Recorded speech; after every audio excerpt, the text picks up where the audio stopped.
¿Alguna vez has sentido que el dolor de tu infancia se convirtió en una cárcel para tu alma? Y si te dijera que el mismo Dios que te salvó, también quiere sanar esa herida que ocultas desde hace años. Y si te dijera que no es casualidad que estés aquí, escuchando estas palabras, justo ahora, justo en este momento de tu vida, porque hay un dolor que has llevado en silencio, una herida que tal vez pocos conocen, pero que sangra cada vez que recuerdas cómo te trataron, lo que te dijeron, o lo que jamás hicieron por ti. Hoy vamos a hablar de un tema tan sensible como necesario, el perdón hacia nuestros padres. No es fácil, no lo es, y Dios lo sabe, porque detrás de cada rostro adulto herido, hay un niño interior que alguna vez solo quiso ser amado, visto, abrazado, pero en lugar de cuidado, recibió indiferencia, en lugar de consuelo, recibió gritos, en lugar de ternura, tal vez,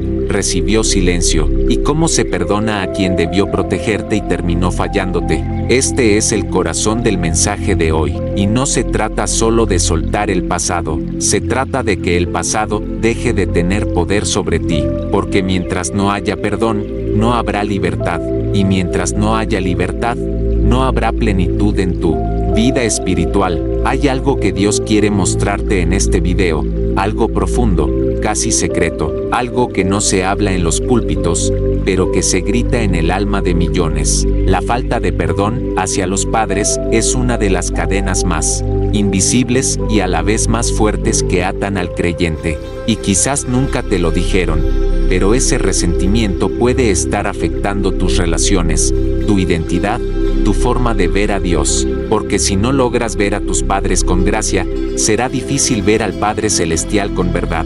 Pero hoy, algo puede romperse, hoy, algo puede cambiar. No estás aquí por coincidencia, estás aquí porque Dios escuchó tus oraciones, incluso aquellas que no dijiste con palabras, sino con lágrimas. Él ha visto tus noches en silencio, tus intentos por entender, tus luchas por soltar, y quiere revelarte que hay un camino, un proceso, un secreto escondido en su palabra que puede darte la fuerza que creías no tener para perdonar y sanar. Tal vez no puedas cambiar lo que viviste, pero sí puedes decidir cómo vivir a partir de hoy. Y lo que vas a descubrir en este video puede marcar la diferencia entre seguir cargando con ese peso o caminar finalmente en libertad. Prometo que, si te quedas hasta el final, algo dentro de ti va a despertar, porque no solo vamos a hablar de perdón, vamos a experimentar el toque de Dios en las zonas más profundas del alma. Vamos a pasar por pasajes bíblicos que revelan la verdad que transforma. Vamos a recordar historias que parecían olvidadas. Y vamos a abrir espacios en el corazón que habíamos cerrado por miedo a volver a sentir. Pero hoy, vas a sentir la mano de Dios tocando justo donde duele, no para herir, sino para sanar.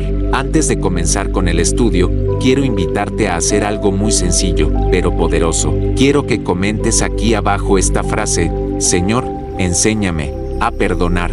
Es una oración, es un clamor, es un primer paso, y aunque parece pequeña, es un acto de valentía. Al escribirla, estás declarando que estás listo para iniciar un proceso que solo el cielo puede guiar. También quiero pedirte que le des me gusta a este video, y no es por vanidad, ni por estadísticas, es porque cada me gusta obliga al algoritmo a mostrar este mensaje a más personas. Y, quién sabe, tal vez esa persona que necesita oír esto ahora mismo sea alguien que no tiene otra forma de escuchar a Dios. Tu acto simple puede ser el canal por el cual el cielo responda a otra alma herida. Gracias por hacer eso, de verdad. Gracias por ser parte activa de este canal que no es solo un canal, es un refugio espiritual para miles. Cada persona que comenta, se suscribe o comparte está ayudando a extender el reino en lo digital. Está llevando luz a donde muchas veces solo hay ruido. Y hablando de eso, si aún no te has suscrito, este es un buen momento para hacerlo, porque este canal no es como los demás. Aquí no solo se enseñan versículos, aquí se habla al corazón. Aquí oramos contigo, lloramos contigo, caminamos contigo, y si no tienes iglesia, si estás lejos de una comunidad, este lugar puede ser tu espacio de apoyo espiritual. Por eso, cada uno de ustedes es importante, y juntos, con cada comentario, con cada like, con cada suscripción, estamos construyendo algo hermoso, una familia de fe. Así que comencemos, porque lo que estás por descubrir puede ser una llave para abrir la puerta de la sanidad. Y no te lo digo por decir, porque la penúltima enseñanza de hoy puede contener una verdad que desbloquee, una bendición que está retenida desde hace años. Quédate, escucha, recibe. Este es tu momento. ¿Listo?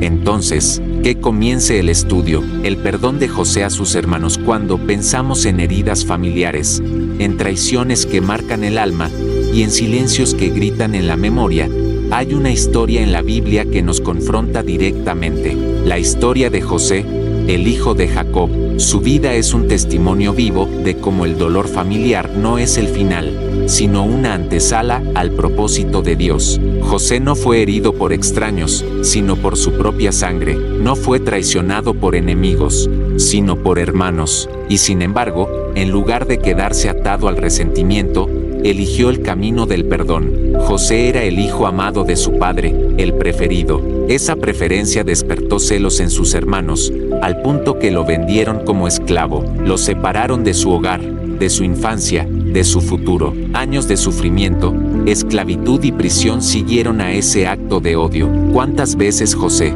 habrá recordado ese momento? ¿Cuántas noches en Egipto lloró por su padre, por su hogar, por la traición, el dolor de ser rechazado por quienes más debía confiar? Pero aquí hay algo extraordinario. Cuando finalmente José asciende al poder, cuando Dios lo levanta y lo coloca como gobernador de Egipto, los mismos hermanos que lo vendieron llegan hasta él en busca de ayuda. Y ahí está la escena más poderosa. José tiene en sus manos la posibilidad de venganza, de hacer justicia con sus propios términos, pero decide perdonar. Llora, se quiebra, y dice una frase que encierra todo el misterio del perdón. Ustedes pensaron hacerme mal, pero Dios lo encaminó para bien. Génesis 5:0-20. Ese versículo no solo narra un hecho, es una llave espiritual, porque hay cosas en nuestra vida que, aunque fueron injustas, aunque dolieron, Dios puede transformar en bendición si soltamos la herida y elegimos el perdón. Quizás tú, que estás escuchando esto ahora, fuiste herido por alguien que debió cuidarte. Tal vez tus padres no estuvieron, o estuvieron, pero emocionalmente ausentes. Tal vez te marcaron con palabras que aún retumban en tu alma, palabras que te dijeron en la infancia y que aún condicionan tu identidad. O quizás no te dijeron nada, y ese silencio también te dolió. Pero mira lo que hizo José. Él no minimizó lo que pasó, no justificó la maldad, no dijo, no fue nada. Él reconoció el mal, pero eligió ver a Dios por encima del mal. Perdonar no es decir que estuvo bien, es declarar que el mal ya no tiene poder sobre ti, es romper la cadena, es cerrar la puerta que te une con el pasado tóxico. José no solamente perdonó, restauró, dio alimento, dio abrigo, recibió a sus hermanos en la tierra que una vez fue su prisión. Él transformó el escenario del dolor en un lugar de refugio, y eso mismo puede hacer Dios contigo. Hay una parte de ti que quizás aún vive como esclava de lo que viviste con tus padres. No lo has dicho, lo has escondido, has seguido adelante, como si nada, pero hay heridas que no sanan con el tiempo, sino con verdad. Y esta verdad es clara. No podrás caminar completamente libre hasta que elijas soltar el resentimiento que te une al pasado. El perdón de José no fue automático, fue el resultado de un proceso, y así será contigo. Nadie te exige que olvides lo que pasó, pero sí que entregues el control de esa herida a Dios, porque mientras la retienes, ella te retiene a ti. Dios no quiere que justifiques el mal, Él quiere que lo trasciendas. José entendió que su historia no era solo sobre lo que los hombres le hicieron, sino sobre lo que Dios quería hacer a través de él. Y quizás tú estás hoy aquí porque Dios quiere hacer lo mismo contigo. Tal vez tu dolor fue la escuela donde aprendiste a ver el mundo con compasión. Tal vez tus lágrimas son la fuente de tu sensibilidad espiritual. Tal vez la misma herida que un día te rompió, mañana será la que te convierta en sanador de otros. Pero todo eso comienza con una decisión, la de no seguir cargando con lo que ya no puedes cambiar. la de no seguir dándole poder al pasado para definir tu presente, la de decir como José, Dios lo encaminó para bien. Mira la escena final entre José y sus hermanos. No hay gritos, no hay reproches, solo lágrimas, solo reconciliación, solo gracia. José abraza a los que lo traicionaron, y en ese abrazo, toda la historia cambia. La familia rota empieza a sanar.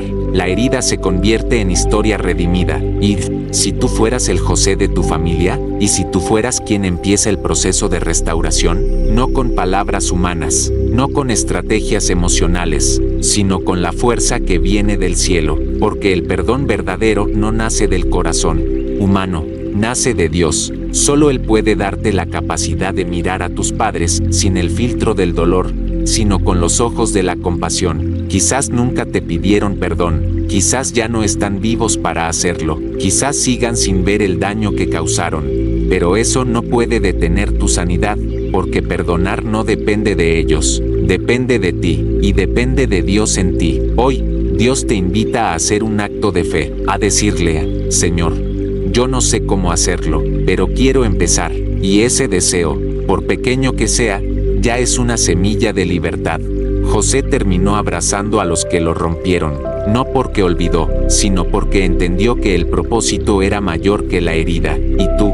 ¿Estás dispuesto a comenzar ese proceso? ¿Estás listo para ver cómo Dios convierte tu Egipto en un lugar de provisión y tu dolor en ministerio? El viaje apenas comienza, pero el primer paso ya fue dado. 2. El río amargo de Mara y el árbol de la sanidad de Israel acababa de cruzar el Mar Rojo. Después de aquel milagro grandioso, paredes de agua a derecha e izquierda, el ejército de Faraón sepultado en un instante. Todos cantaban y danzaban, pero 3 días después, el júbilo se ahogó en la sed.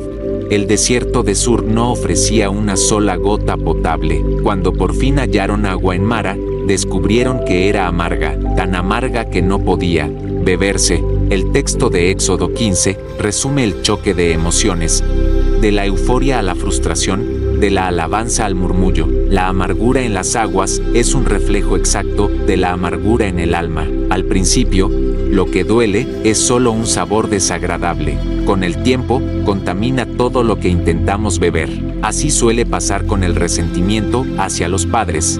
Dejamos Egipto, avanzamos, incluso celebramos victorias espirituales, pero de pronto en una conversación, en un recuerdo, en una fecha especial bebemos otra vez y descubrimos que el agua interior sigue siendo venenosa, y murmuramos, igual que Israel, preguntando por qué Dios no cambió ya el sabor de nuestra historia. Moisés clamó, y Dios le mostró un árbol, nada más, un simple tronco que, arrojado al agua, transformó lo amargo en dulce. El milagro no consistió en extraer la fuente y reemplazarla, consistió en introducir algo nuevo que neutralizara la toxicidad. Del mismo modo, el Señor no borra nuestro pasado como si nunca hubiera existido. Él injerta su gracia en la herida para que, sin negar lo ocurrido, cambie el sabor de nuestra memoria. El agua sigue siendo agua, pero ya no hiere al paladar.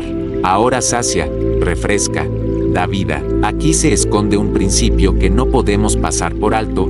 La amargura permanece mientras el corazón permanezca vacío. Es necesario que algo, o mejor dicho, alguien sea arrojado en lo profundo para producir la dulzura que no podemos fabricar solos. Ese árbol es figura del madero de Cristo y del poder de su Espíritu, que entra en los pozos más contaminados y, sin retirar el pasado, lo redime. Antes de seguir, déjame hablar directamente contigo, especialmente si además de esa herida llevas años batallando con un hábito oculto, una adicción que regresa justo cuando crees que has avanzado. Muchos descubrimos que el resentimiento y el vicio se alimentan mutuamente. Bebes la amargura y buscas anestesia, pero la anestesia intensifica la sed y vuelves al agua venenosa. Yo estuve allí mucho tiempo, hasta que Dios me condujo por un proceso práctico y espiritual que rompió aquel ciclo. Grabé un video con cada paso, honesto y detallado. Está fijado en el primer comentario. Si sientes que nada de lo que intentas funciona, Te invito a verlo después de este estudio. Ahí encontrarás el mapa que un día me ayudó a salir del mismo desierto donde quizás tú te encuentras. Volvamos a Mara. Dios no solo endulzó las aguas, reveló su carácter. Yo soy Jehová tu sanador, dijo, estableciendo un estatuto perpetuo. La sanidad, entonces, no es un evento aislado, sino el testimonio continuo de quién es Él. Cuando perdonas, no lo haces porque el otro merezca absolución. Lo haces porque conoces al sanador y decides beber de su nombre. Cada vez que recuerdes el agravio, arrojas de nuevo el árbol al agua, hasta que el sabor dulce sea más fuerte que el recuerdo amargo. Observa también que Dios condujo al pueblo a Elim, inmediatamente después un oasis con 12 fuentes y 70 palmeras. Mara no era el destino final, solo una estación reveladora. Así sucede cuando nos atrevemos a enfrentar el perdón. Detrás del trago amargo hay un territorio de abundancia, pero esa tierra no se alcanza sin atravesar el punto donde el dolor queda expuesto. El camino a Elim pasa por Mara. No hay atajos. Tal vez preguntas, ¿cómo sé que realmente he perdonado? Una señal es esta. Puedes hablar del pasado sin que tu presente se nuble. El recuerdo sigue allí, pero su aguijón perdió veneno. Otra señal, intercedes por quienes te hirieron, no desde la superioridad, sino desde la compasión que brota del Dios que te compadeció primero. Y una tercera, las detonaciones que antes te llevaban a viejos vicios pierden fuerza. El ciclo se rompe porque la fuente interna ya no es tóxica. No ignores, sin embargo, que el enemigo volverá a tentar. Israel siguió encontrando desiertos. Tú seguirás enfrentando memorias, pero ahora llevas en la mano el tronco de la gracia. No necesitas nuevos métodos cada vez. Necesitas aplicar la misma cruz al mismo dolor, tantas veces como el sabor amargo intente reaparecer. Perseverancia no es falta de fe, es la fe que se niega a soltar la promesa. Finalmente, nota que la transformación de Mara sucedió a la vista de todos. No fue un milagro privado. Del mismo modo, cuando Dios sane tu corazón, tu familia lo notará. Gente que te conoce desde niño, quizás los mismos padres que fallaron, sentirá el aroma distinto del agua que ahora brota de tu vida. Y ese testimonio tendrá más poder que 1000 argumentos. Porque el mundo puede refutar ideas, pero no puede negar un corazón que perdonó de verdad. Así que, si el Espíritu te está mostrando alguna Mara interna, no lo pospongas. Clama, como Moisés. Deja que Dios te muestre qué tronco, qué palabra, qué acto específico de obediencia debes lanzar a esa agua. Tal vez sea una oración simple, tal vez escribir una carta que nunca enviarás, tal vez buscar consejería, tal vez ver el recurso que te mencioné y seguir cada paso. Lo importante es no quedarte junto a la fuente amarga lamentando la sed. Hay un oasis adelante, y el Dios que endulza aguarda para llevarte allí. 3. La mujer pecadora y el perfume del perdón. En la casa de Simón, el fariseo, ocurrió una de las escenas más escandalosas de los evangelios.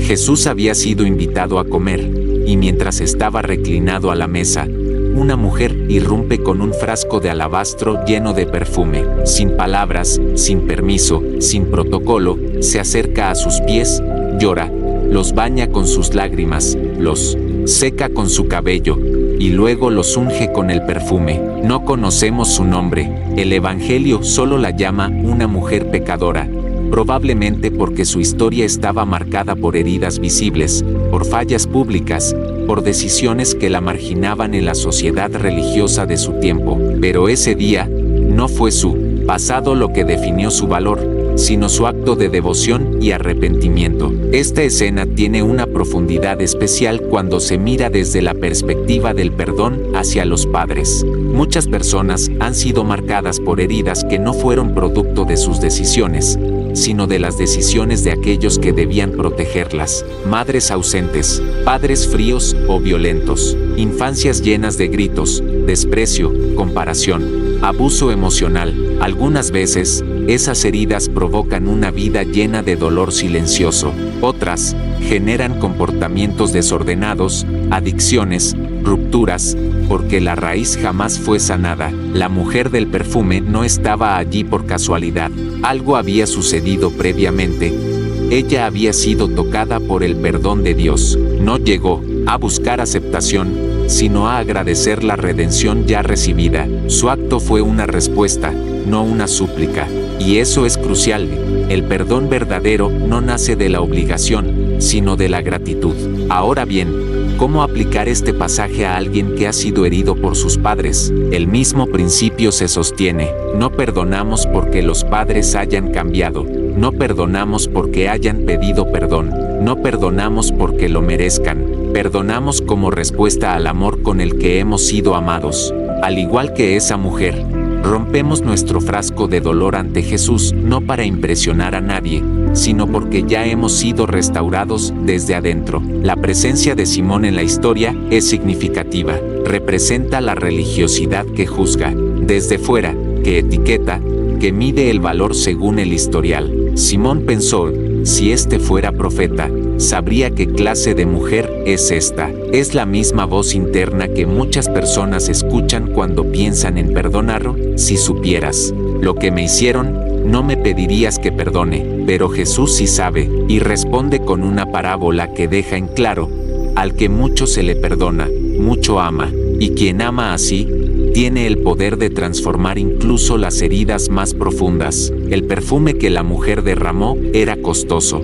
Tal vez lo había comprado con años de esfuerzo, o quizá era parte de su antigua vida, pero lo entregó todo. Perdonar también es costoso. No se trata de minimizar lo ocurrido, ni de borrar la memoria. Se trata de decidir que ese dolor ya no controlará nuestra historia, que lo entregamos a los pies de Cristo y lo dejamos allí. Es posible que al recordar tu infancia o adolescencia, sientas que ese frasco aún está sellado, intacto. Quizá lo guardas por miedo, por orgullo, o simplemente porque no sabes cómo entregarlo, pero en la presencia de Jesús, ningún frasco se desperdicia. Todo lo que ofrecemos con sinceridad, Él lo recibe y lo transforma. Cuando la mujer hizo lo que hizo, Jesús no solo la defendió ante Simón, sino que selló su identidad.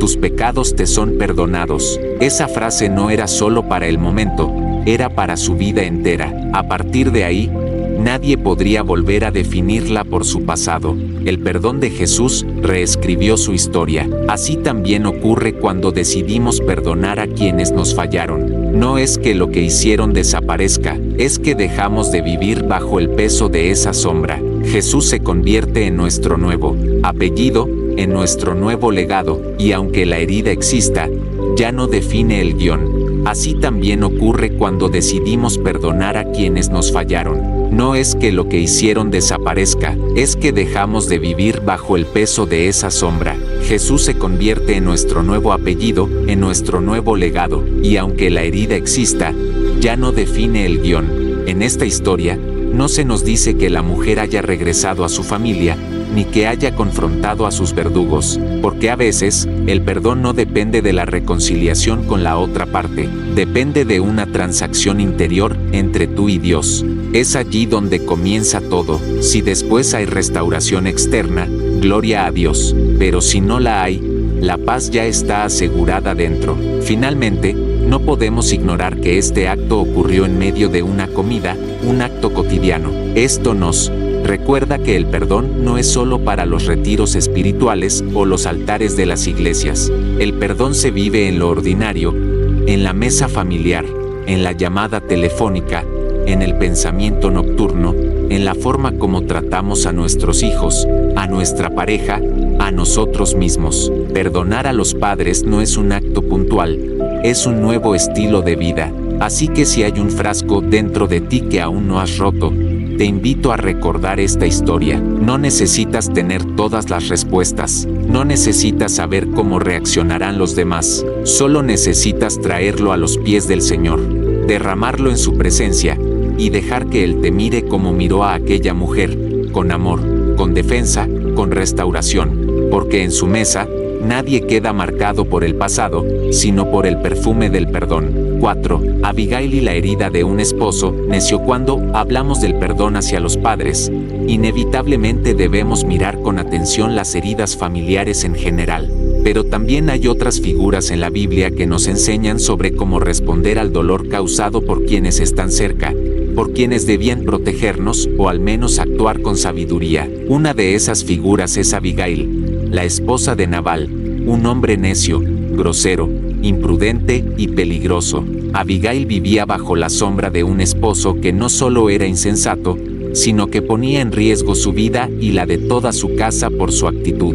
Cuando David, antes de ser rey, pidió provisiones a Nabal en un momento de necesidad, este lo insultó, despreciándolo y negándose a ayudar. David, enardecido, se dispuso a atacar la casa de Nabal, pero fue entonces cuando Abigail, sin que su esposo lo supiera, intervino con inteligencia, humildad y discernimiento. Abigail preparó una ofrenda, salió al encuentro de David y con palabras sabias lo detuvo en su furia. En lugar de dejarse paralizar por la necedad de su marido, actuó con sabiduría divina. Ella no reaccionó con enojo ni se entregó a la desesperación. Supo leer el momento espiritual y proteger su casa, incluso sin apoyo alguno de parte de quien debía ser su compañero. La historia de Abigail nos habla de mujeres que han sido heridas por figuras de autoridad en su vida, ya sea un padre, un esposo o una figura espiritual. Mujeres que han vivido sometidas al dolor del desprecio, la irresponsabilidad o la falta de amor. Y sin embargo, el corazón de Abigail no se endureció. En medio del caos, fue instrumento de paz. Ella no negó la realidad de su hogar, pero tampoco permitió que esa realidad la definiera. Su actitud no fue de víctima, sino de intercesora. Se puso entre el juicio y su casa, y actuó con fe. Esa es una imagen del perdón en acción.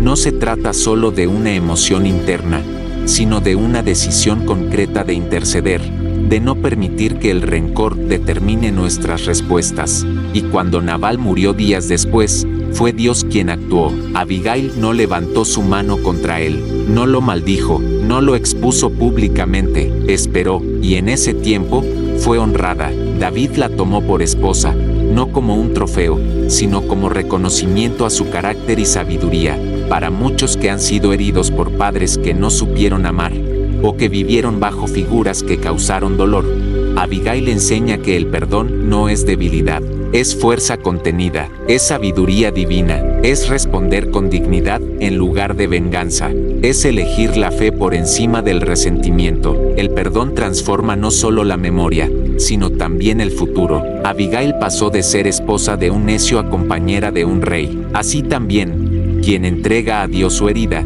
puede recibir una nueva identidad. No eres lo que te hicieron, eres lo que Dios dice de ti. Muchos hoy están atrapados en historias familiares complejas, pero si el corazón se mantiene sensible a la voz de Dios, y no al veneno del rencor, es posible escribir un nuevo final. La historia de Abigail no es solo una historia de sabiduría, sino de redención, de cómo una mujer marcada por el dolor, fue también marcada por la gracia, y ese mismo Dios que defendió a Abigail y la levantó, también puede hacer lo mismo contigo, porque el perdón no es el final, es el comienzo de algo nuevo. 5. El llanto de Esaú. Cuando el perdón parece imposible, hay heridas tan profundas que ni el tiempo logra borrar. Hay traiciones tan dolorosas que parecen grabadas en fuego dentro del alma, y hay historias en la Biblia que nos confrontan con esa realidad. Una de ellas es la de Esaú, el hermano mayor de Jacob. Desde su nacimiento, Esaú fue el primogénito, el destinado a heredar la bendición de su padre, Isaac, pero en un giro de engaños y manipulaciones, esa bendición fue usurpada por Jacob, su propio hermano, con la complicidad de su madre. Cuando Esaú llegó con su comida de casa para recibir la bendición, ya era tarde. Jacob se le había adelantado, y lo que sigue en el relato es una de las escenas más desgarradoras del Antiguo Testamento. ¿No tienes otra bendición para mí, padre mío?, exclamó Esaú con un grito lleno de amargura. Bendíceme también a mí, padre mío. Génesis 2:7-34. Ese grito, ese lamento, representa el clamor de muchos corazones hoy, hijos que se sintieron traicionados, hijos que recibieron rechazo en lugar de amor, hijos que fueron engañados, despreciados, reemplazados o simplemente ignorados. Esaú no solo perdió una bendición, perdió la confianza en su familia, perdió su lugar, perdió su honra. La herida de Esaú no fue pequeña, y por mucho tiempo, esa herida se convirtió en amargura, en odio, en deseos de venganza. La Biblia dice que Esaú consolaba su corazón con la idea de matar a Jacob. Esa fue su forma de lidiar con el dolor, planear la destrucción de quien le había causado la herida. ¿Cuántos hoy, aunque no lleguen al extremo de la violencia, han alimentado pensamientos oscuros, palabras destructivas o silencios vengativos contra quienes debieron amarles? El odio se convirtió en un muro entre los hermanos. Años pasaron, cada uno tomó caminos distintos, pero Dios no había terminado con esa historia, y llega un día en que Jacob, ya con familia, riquezas y experiencia, sabe que debe enfrentar su pasado, sabe que debe mirar a los ojos al hermano a quien engañó. Se acerca con temor, con humildad, con presentes para apaciguar el posible enojo. Pero lo que sucede en ese encuentro es sorprendente. Esaú, al ver a Jacob, corre a su encuentro, lo abraza y llora. No hay reproches, no hay gritos, no hay amenazas, solo un abrazo, solo lágrimas, solo reconciliación. ¿Qué pasó con ese hombre que antes pensaba en matar a su hermano? ¿Cómo puede un corazón así cambiar? La Biblia no nos da detalles del proceso interno de Esaú, pero sí nos muestra el fruto de un corazón que, aunque herido, no se cerró por completo. Algo ocurrió en ese tiempo que permitió que la amargura no tuviera la última palabra. Quizá fue el paso del tiempo, o la obra secreta de Dios. Quizá fue el cansancio de cargar tanto dolor. Lo cierto es que Esaú pudo mirar a su hermano con otros ojos. Y esta es una enseñanza poderosa para quienes cargan heridas del pasado. No todas las historias terminan con una reconciliación perfecta,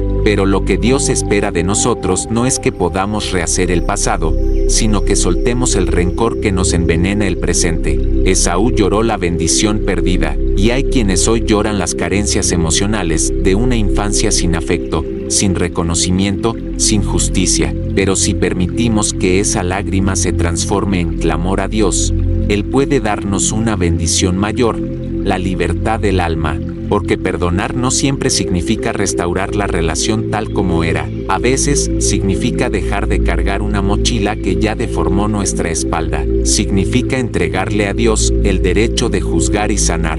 Significa vivir sin que el pasado nos gobierne. La historia de Esaú nos dice que el perdón, aunque parezca imposible, puede brotar, que incluso el corazón más dolido puede ser visitado por la gracia, y que aun si no recibimos la bendición que anhelábamos de nuestros padres, hay una bendición celestial que está disponible, la de ser libres, la de ser hijos de Dios, la de caminar sin cadenas. Y si eso fue posible para Esaú, también lo es para ti. 6. El regreso del hijo pródigo y la herida del rechazo. Jesús contó una de las parábolas más conocidas de toda la Escritura, la del hijo pródigo, pero pocas veces miramos esta historia desde el lugar más profundo de la herida, el rechazo. No solo el hijo menor se alejó de casa, también cargó en su alma la idea de que ya no era digno de regresar.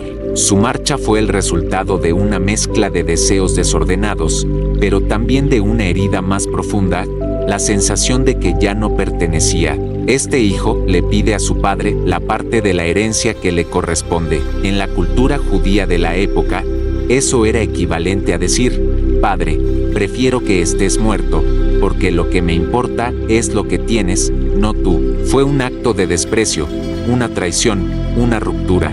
Y el padre lo permite, le entrega su parte, lo deja ir.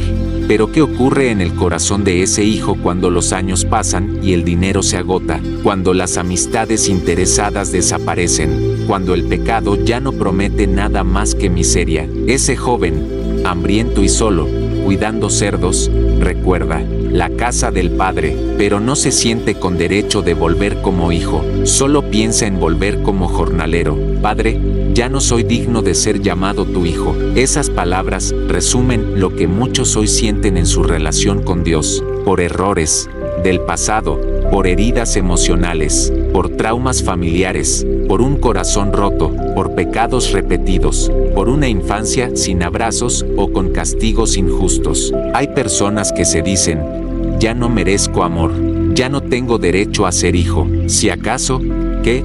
Dios me acepte como esclavo, como alguien que al menos pueda sobrevivir cerca, pero no dentro. Pero lo que Jesús describe después es un retrato del cielo, un padre que, lejos de despreciar a su hijo, lo estaba esperando, que lo ve desde lejos, corre hacia él, lo abraza y lo besa, que no le deja terminar su discurso de indignidad, porque lo cubre con vestiduras nuevas, anillo en el dedo y sandalias en los pies. Este padre no le pregunta dónde estuvo, cuánto dinero perdió, con quién se acostó o cuánto bebió. No lo avergüenza, no lo humilla, lo abraza, lo recibe, lo restaura, porque en el corazón del Padre, el perdón no depende del mérito, sino del amor.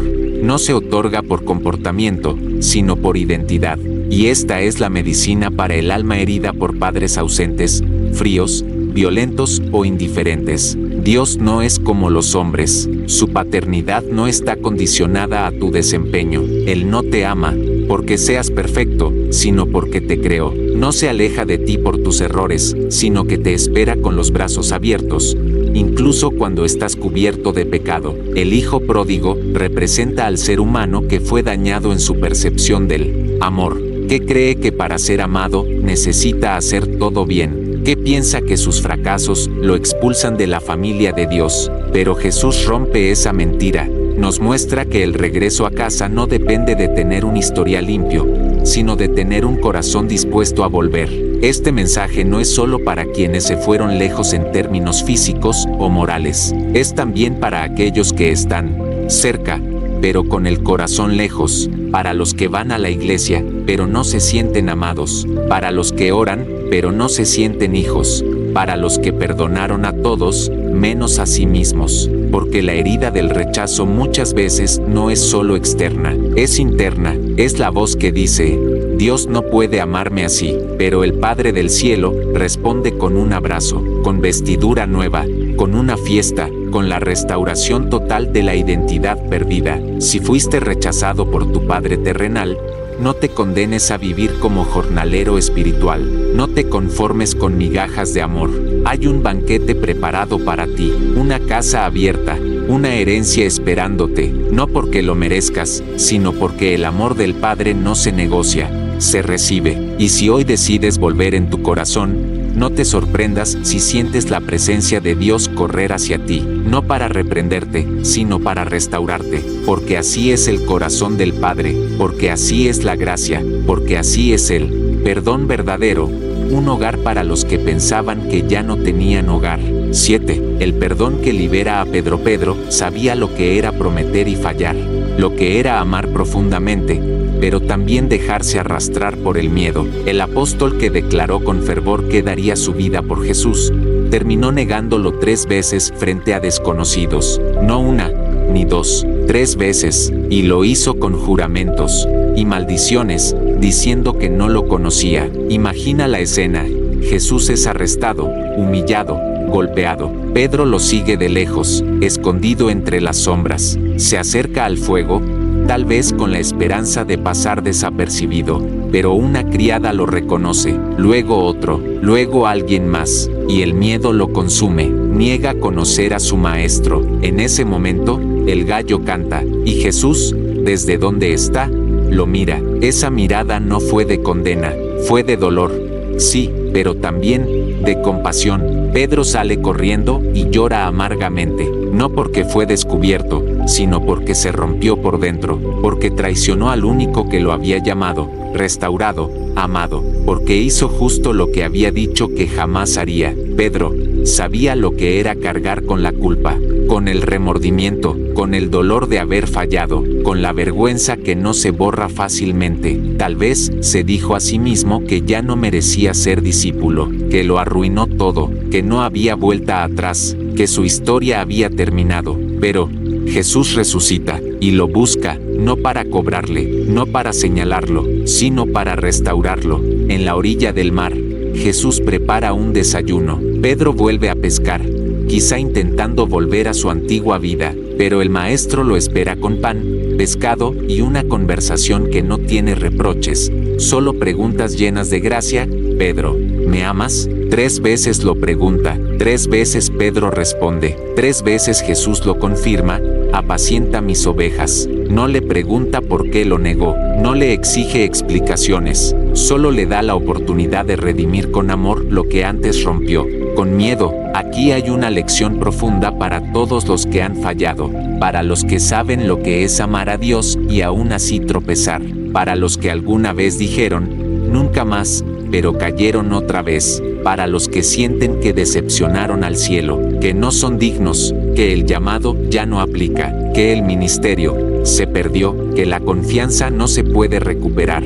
Jesús no cancela a Pedro, lo restaura, porque su amor no se basa en la perfección, sino en el arrepentimiento, porque la gracia no es un premio para los fuertes, sino una medicina para los quebrantados, porque Dios no busca discípulos sin cicatrices, sino corazones que todavía digan, te amo. Pedro no solo fue perdonado, fue comisionado, el mismo que negó, fue el que predicó en Pentecostés, el que lloró amargamente, fue el que levantó a miles con sus palabras, el que se escondió por miedo, fue el que murió valientemente por su fe, porque el perdón no solo limpia, transforma, renueva, levanta, redefine el futuro. Muchas personas hoy viven como Pedro entre la negación y el llanto, se sienten lejos de Dios, no porque Él se haya ido, sino porque la culpa ha construido un muro. Pero este pasaje demuestra que Jesús no se cansa de restaurar, que no teme a tus errores, que está dispuesto a empezar de nuevo, incluso después de tus peores caídas. Pedro es una prueba de que el amor de Dios no se rompe con un fracaso, que la vocación no muere con un tropiezo, que la gracia no caduca cuando uno se equivoca. Sí, hoy estás como Pedro, sintiéndote indigno. Recuerda esta escena en la orilla del mar. Hay un fuego encendido, hay pan preparado, hay un maestro esperando, y lo único que te pregunta es, ¿me amas? Porque si todavía puedes decir que sí, aunque tu voz tiemble, aunque tu alma esté rota, aunque tu historia tenga manchas, entonces aún hay propósito para ti, aún hay llamado, aún hay perdón, aún hay camino. Pedro no fue definido por su caída, sino por su regreso. Y lo mismo puede pasar contigo. El perdón no es una teoría, es una persona que te espera en la playa, con los brazos abiertos y el corazón dispuesto a restaurarte completamente. 8. La restauración de la mujer adúltera. En un día cualquiera en Jerusalén, una multitud se reúne, no para escuchar una enseñanza, ni para celebrar una fiesta. Esta vez, la gente se agolpa en torno a una escena cargada de juicio, de vergüenza, de tensión. Una mujer ha sido sorprendida en el acto mismo del adulterio, y los escribas y fariseos,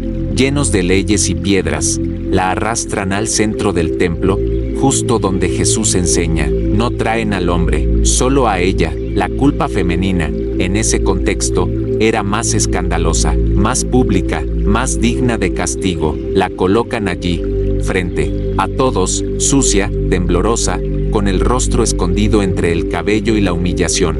Su vida cuelga de una palabra, de un veredicto, de una piedra. Los líderes religiosos se dirigen a Jesús. Maestro, dicen con hipocresía, esta mujer ha sido sorprendida en adulterio. En la ley, Moisés nos mandó apedrear a tales mujeres. Tú, pues, ¿qué dices? No les interesa la justicia, solo quieren poner a Jesús entre la ley y la misericordia, entre el deber y la gracia. Si él aprueba el castigo, pierde su mensaje de amor. Si lo evita, lo acusan de quebrantar la ley. Jesús no responde con gritos, no entra en la lógica de ellos, se agacha y escribe en el suelo. No sabemos qué escribe, tal vez los pecados de los acusadores, tal vez palabras de juicio, tal vez simplemente demuestra que no está apresurado, que no será manipulado por el escándalo. Entonces se levanta y lanza una frase que corta como espada y sana como aceite: el que de ustedes esté sin pecado, sea el primero en arrojar la piedra. Y vuelve a inclinarse. El silencio cae como un manto sobre todos. Uno por uno, desde los más viejos, empiezan a irse. No queda ninguno, solo la mujer y Jesús. Y aquí ocurre el milagro, no el de los panes, ni de los muertos resucitados. Este es un milagro más sutil, más personal, más profundo. Jesús se pone de pie y le habla al: mujer, ¿dónde están los que te acusaban? ¿Ninguno te condenó? Ella responde: ninguno, Señor. Y Jesús declara: ni yo te condeno. Vete, y no peques más. No hay sermón, no hay reproche, solo una oportunidad. una segunda chance, un nuevo comienzo, porque Jesús no la define por su pecado, sino por su potencial. No la condena por su pasado, sino que la llama a un futuro diferente. Él es la única persona en esa escena que realmente no tenía pecado. Él sí podía lanzar la piedra, pero no lo hizo, porque su misión no era destruir, sino restaurar. La mujer adúltera representa a todos los que han caído en errores visibles, públicos, vergonzosos, a los que han sido señalados, expuestos, reducidos a sus peores decisiones, a los que han sentido que ya no hay salida, que la religión los condena, que no hay espacio para ellos en la iglesia, que la vergüenza es una cadena que nunca se rompe. Pero Jesús enseña que donde otros ven basura, Él ve tesoros ocultos, que donde otros ven una pecadora, Él ve una hija, que donde otros llevan piedras, Él extiende gracia. Este pasaje revela que el perdón no solo es posible, sino inmediato cuando hay un corazón dispuesto a recibirlo, y también deja una verdad esencial: el perdón no ignora el pecado, pero lo transforma. Vete, y no peques más no es una amenaza, es una invitación. Es decirle, ya no tienes que vivir así, ya no eres esa mujer, ya no eres ese error, eres alguien nuevo, alguien que puede caminar en luz, alguien que ha sido tocado por la misericordia. Muchos hoy siguen viviendo como si estuvieran en medio de esa multitud, esperando la piedra que los destruya, cargando culpas del pasado, repitiendo en su mente las acusaciones, temiendo que Dios sea como los fariseos. Pero este pasaje demuestra que Jesús no vino a condenarte, vino a rescatarte, a escribir una nueva historia. Si hoy estás en ese lugar, si sientes que tus errores te definen, si hay voces en tu mente que te dicen que no mereces nada, recuerda esta escena. Jesús te mira y te pregunta, ¿dónde están los que te condenan? Y te susurra al alma, ni yo te condeno. Esa mujer se fue distinta. Ya no era una adúltera, era una perdonada, una amada, una restaurada. Su historia ya no giraba en torno al pecado, sino a la gracia. Y esa es la promesa para todos los que se encuentran con Jesús.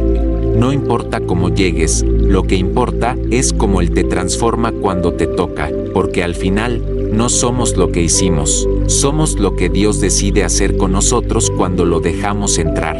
9. El perdón de Moisés hacia el pueblo rebelde después de haber sido testigo de maravillas, prodigios y manifestaciones directas de Dios.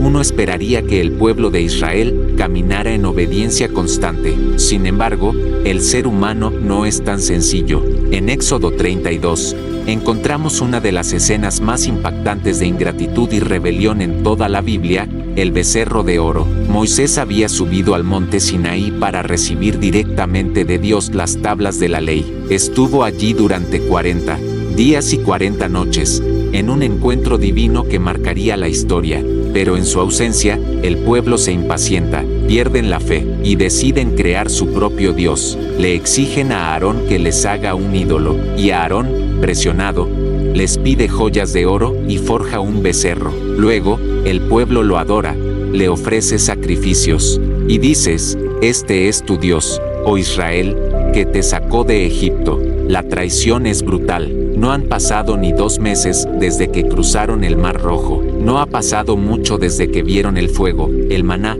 el agua de la roca, pero su corazón se desvía. Quieren algo que puedan ver, tocar, controlar, y prefieren una imagen muerta a un Dios vivo. En el monte, Dios ve todo, y su reacción es intensa. Le dice a Moisés, ahora déjame, para que se encienda mi ira contra ellos y los consuma, y de ti haré una gran nación. Dios está listo para empezar de nuevo, para borrar al pueblo y continuar la historia solo con Moisés.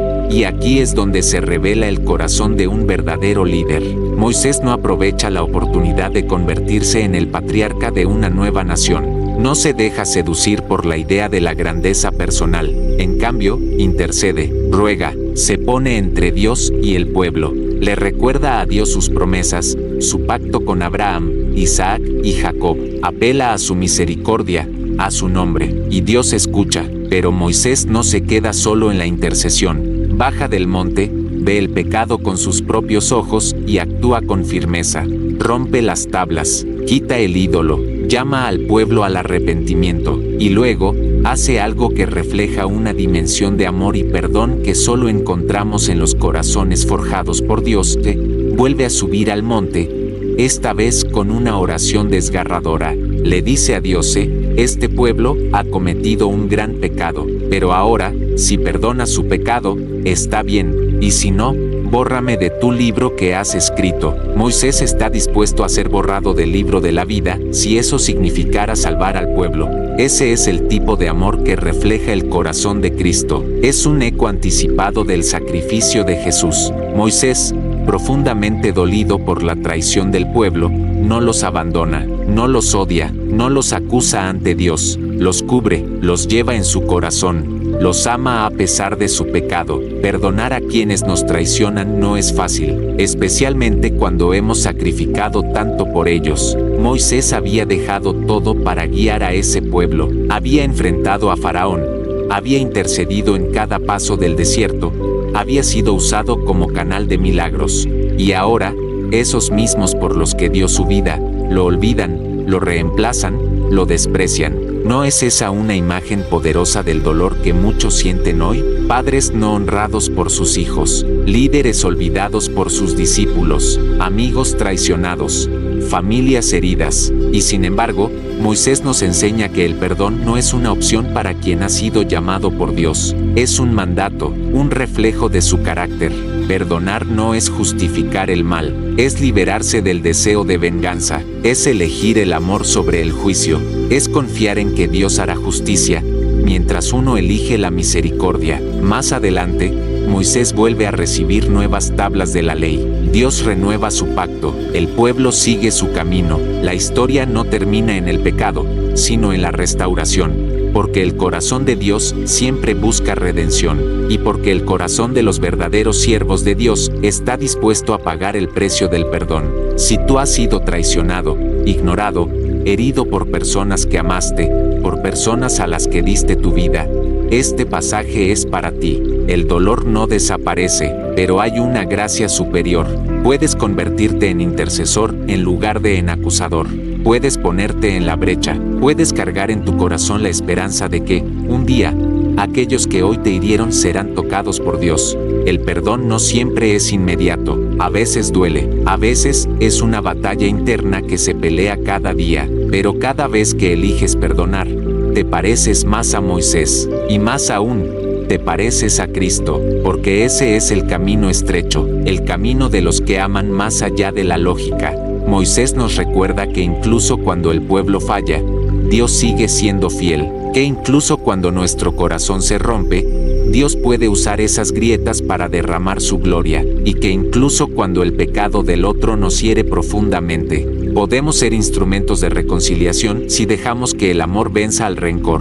Así como Moisés bajó del monte con un rostro resplandeciente por haber estado en la presencia de Dios, también tú puedes salir de esta experiencia de perdón con un brillo nuevo, no porque todo sea perfecto, sino porque has elegido el camino de la vida, porque has decidido no ser esclavo del resentimiento, porque has comprendido que, al perdonar, no estás perdiendo, sino ganando la libertad interior que solo los hijos de Dios conocen. Si has llegado hasta aquí, permíteme decirte algo que pocos escuchan: eres parte de un grupo muy especial. Has atravesado, palabra por palabra, una travesía de sanidad, de redención y de perdón. Y eso no es cualquier cosa. Muchos inician, pero no todos terminan. Muchos escuchan un poco, pero no todos permanecen hasta el final. Tú lo hiciste, y eso me dice algo sobre ti.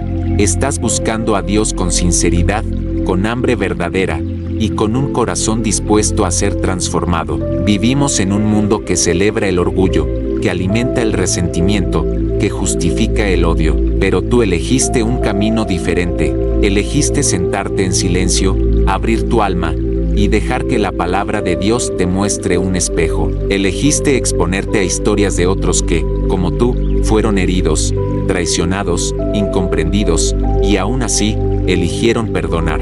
Ahora te invito a dejar un testimonio.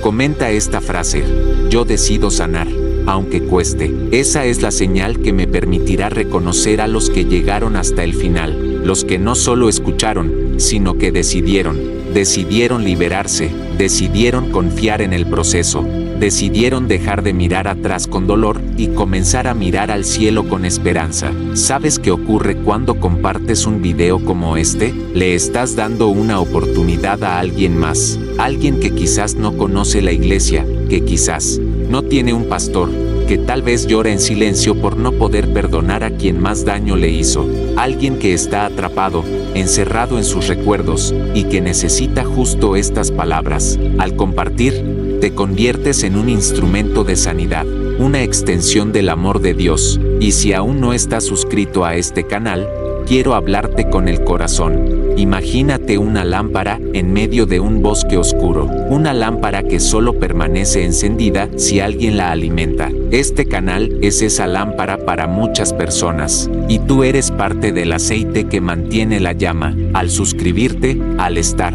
presente, estás diciendo: yo sostengo esta luz encendida para mí y para otros.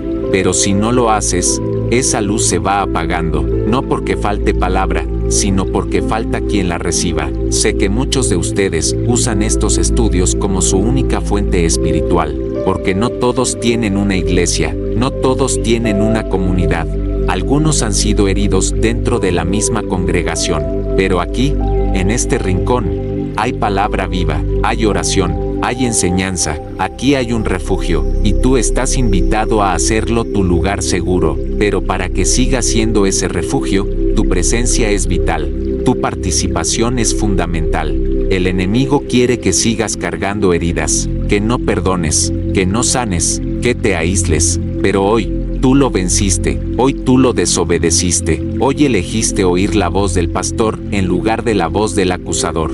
Y por eso, desde lo más profundo de mi alma, te bendigo. Oro para que este mensaje no solo te haya tocado, sino que te haya reconstruido. Permanece en este espacio unos minutos más. La música que escucharás ahora no es un simple fondo, es un ambiente de adoración, un instante sagrado, un eco del cielo. Quédate quieto, no interrumpas. Deja que el Espíritu selle lo que empezó en ti hoy. Mientras suena la melodía, dile al Señor: gracias, porque hoy comenzaste mi proceso de perdón. Y escucha, tal vez no con tus oídos, pero con tu espíritu. No te vayas todavía, porque a veces, lo más profundo, lo más revelador, llega cuando todo parece haber terminado. Esa es la manera de Dios. Susurros al final, visiones en el silencio, respuestas en la quietud.